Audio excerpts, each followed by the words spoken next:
కేరళ ప్రభుత్వానికి కూడా ఒక విజ్ఞప్తి చేస్తాను. ఎందుకంటే తెలుగు రాష్ట్రాల నుంచి అత్యధికంగా అయ్యప్ప భక్తులు మరి శబరిమల వెళ్తూ ఉన్నారు. అక్కడ సరైనటువంటి సౌకర్యాలు లేక ఇబ్బంది పడుతున్నారని మన ప్రాంతానికి చెందినటువంటి అనేక మంది శబరిమల వెళ్ళినటువంటి భక్తులు కానీ వచ్చి మాకు చెప్తా ఉన్నారు. కాబట్టి మరి అక్కడ ప్రభుత్వానికి ఒక విజ్ఞప్తి చేస్తూ ఉన్నాం మీ ద్వారా.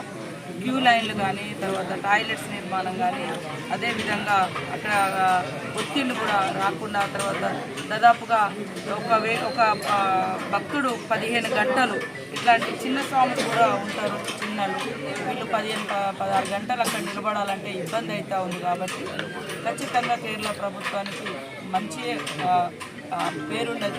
కానీ ఇప్పటికి కూడా ఎందుకంటే తెలుగు రాష్ట్రాల నుంచి వచ్చేటువంటి భక్తుల సూచన మేరకు ఆ రాష్ట్ర ప్రభుత్వానికి మీ ఛానల్స్ ద్వారా విజ్ఞప్తి చేస్తూ ఉన్నాం. మరి వచ్చేటువంటి మా భక్తులకు అన్ని రకాల సౌకర్యాలు కల్పించి వాళ్ళు తిరిగి సంక్షేమంగా మరి ఇళ్లకు వచ్చే విధంగా చర్యలు చేపట్టాలని కూడా కేరళ రాష్ట్ర ప్రభుత్వానికి విజ్ఞప్తి చేస్తూ ఉన్నాను అందరికీ.